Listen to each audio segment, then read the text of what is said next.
Can you take a half step to your Good right? afternoon, and I want to welcome everybody to our Nuns on the Ferry action. My name is Mark Hannay. I'm director of the Metro New York Healthcare for All campaign. We're a coalition of community groups and labor unions, professional associations, and faith congregations who believe that healthcare is a human right for all in New York and all in America. I'm delighted to welcome the Nuns on the Bus movement to New York City today. I'm welcoming you on behalf of a statewide campaign that we are part of called Restore the American Promise, where we are fighting to protect the very important social protection programs that exist for low-income families and middle-class families, our social contract that has evolved over the last century. We're fighting to restore tax fairness to our system. We're fighting for job creation, and we're fighting for a politics of economic recovery and rejecting a politics of economic austerity. That's right. This is a part of an action. There have been Nuns on the Bus actions all over the country, as I'm sure you're aware. There have been a few in central New York State so far. They're here in New York City today. They'll be going up to central New York and western New York the first part of next month, so we're getting the whole state covered. It's my pleasure now to introduce to you Sister Simone, who's with Network, a Catholic social justice lobby in Washington, D.C., who's been really spearheading this Nuns on the Bus project, and many of you may have seen her and heard her speak recently at the Democratic National Convention. Sister Simone. Thank you so much. What a great, warm reception here in New York City. It's an honor to be here. Our bus tour actually started June 17th in Des Moines, and we traveled through 9 states, 2,700 miles, 32 different community stops, and every place, that's the best I can do, but every place we went, we discovered that Catholic sisters are working with those at the margins of our society, those who would be most devastated by the Ryan budget that's been approved by Governor Romney and passed by the House of Representatives. And we went on the road to speak out against that budget. We know that there are alternatives to that budget, and the faith community in Washington, D.C. came together. The Jewish, Christian, and Muslim communities came together and created an alternative, the Faithful Budget. The Faithful Budget Way Forward, you can find it online at faithfulbudget.org.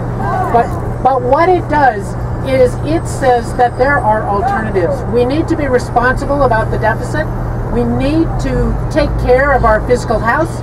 But the way you do it is not by cutting services to low-income people, not by hurting the working poor, not by devastating healthcare delivery systems in our nation, and giving big tax breaks to the wealthy, greater tax breaks to the wealthy. That's the wrong way forward. We know that the way forward is 5 simple words, and that is, which you can all learn quickly, reasonable revenue for responsible programs. So what is it? Reasonable revenue for responsible programs. That's the way forward. We as a nation must raise our taxes. I mean, the only way that we can make up for the errors of the past, for the things that we put on credit cards, is why we have to raise revenue to pay for it. That's the way forward. But we as a nation stand together as a people. We are not individualistic. We are not separate isolates who just have to take care of ourselves. We know that the way forward is based in the Constitution. The best of our faith and the best of our Constitution is the first 3 words. We know what they are.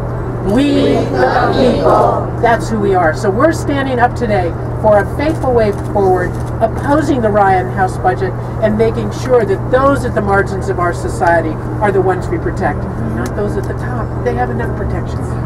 It's not about class warfare, but the 100% are all better when we take care of the least among us. That's why we're here. We're so glad for this great turnout, and we're excited to get on the ferry. Thank you so much.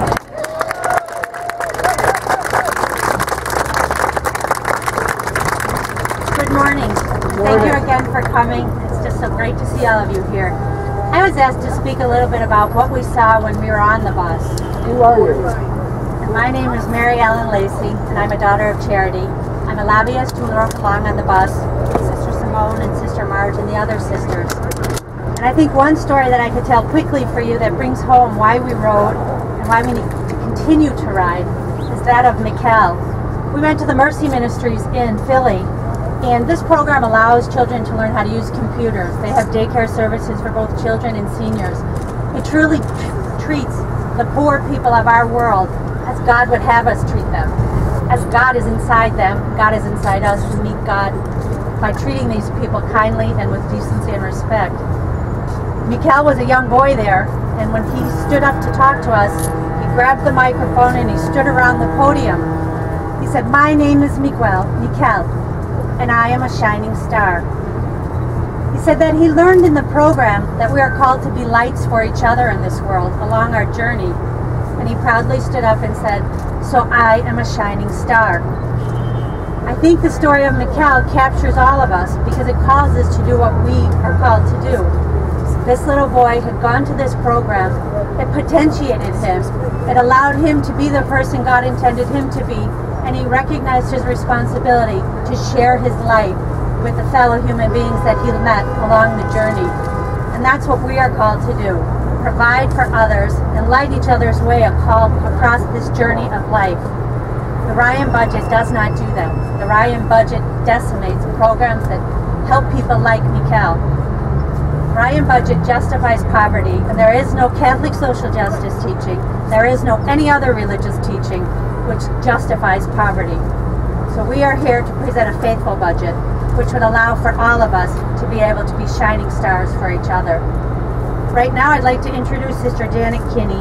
She's the Executive Director of Providence House. She's going to speak to you today about a local program. And good morning to everyone here. I am so happy to be here and proud to be a sister of St. Joseph. And if I were to characterize my sisters in a phrase, it would be sisters of the neighborhood. That's how we were founded back in 17th century France.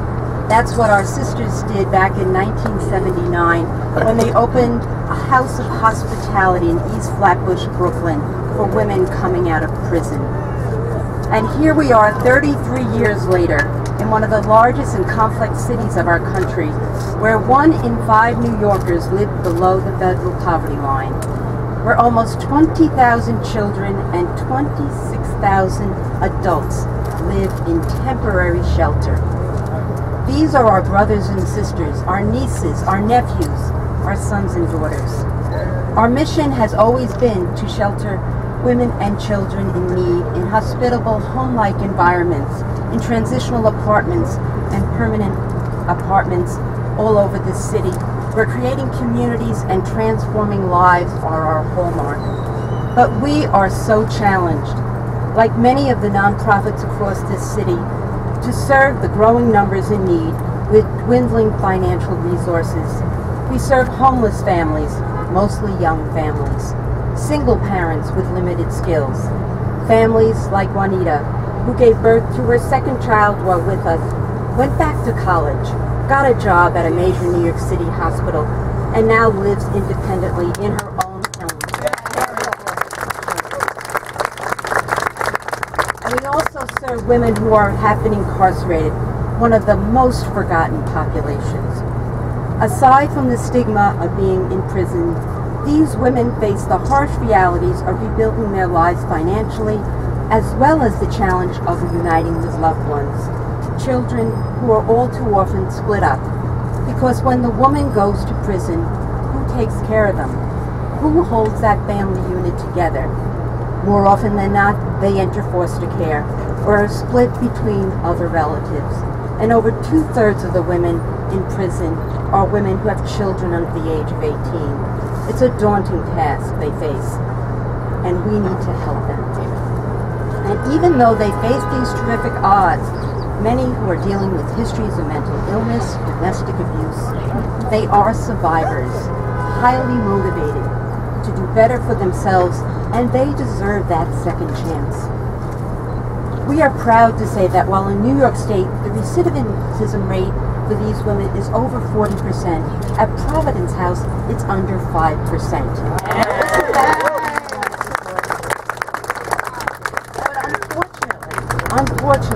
public funding for this population is almost non-existent. And I worry what will happen to them if agencies like Providence House, like Our Children who's here today, can no longer serve them. I welcome our government partners to join with us, become part of this success story. Women like Renee, who some of you saw in the New York Times editorial last week. She's here.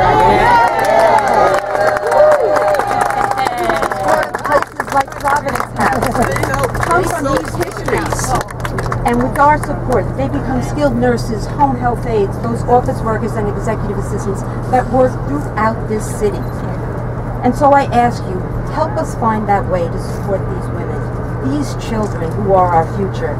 Let us not be satisfied with this status quo, life as it is today. Let us inspire one another to come up with those concrete steps that we heard today. Help them and us reach our human potential. And lastly, wouldn't it be wonderful if we could say about every one of us here, about the people across this city and country, when I was hungry, you gave me meat. I was thirsty, and you gave me drink. A stranger, and you welcomed me. Naked, and you clothed me. In prison, and you visited me. And so it can be. We can encourage each other. And I just have to give you one last line.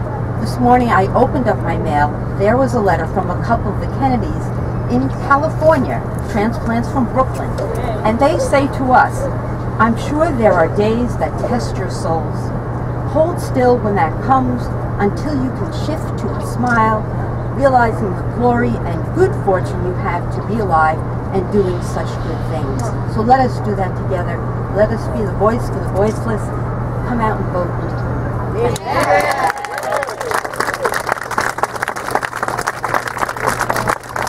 Thank you, sisters, and all your sisters along with you.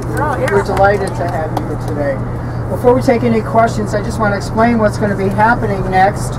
We're all, those of us, you're welcome, we're all taking the 12 o'clock ferry over to Staten Island, where we're going to be holding a community rally on the steps of Staten Island Borough Hall, which is directly across the street from the St. George Ferry Terminal, where the ferry will dock when it gets over there.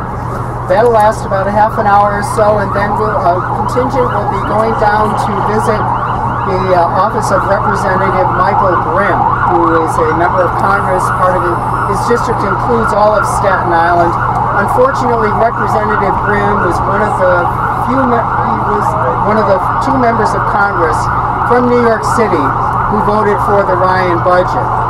So we're going to be going to talk to him today about the importance of protecting the poor and the vulnerable and the sick and the aged and the disabled and the middle class, and how a faithful budget proposal of the Faithful Budget campaign that Network and 30 other religious denominations and organizations have joined in to promote.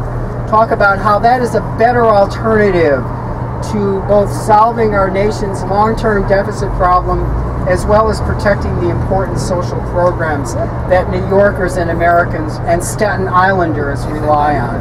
Amen. So with that said, we'll take some questions. So please, when we finish, orderly, for those of you not familiar with the surroundings here, straight into the building. There are escalators that will take you up to the second floor. Just walk to the far side. It'll be obvious where the crowd is gathering, where the next ferry is going to be coming in. Just go join them.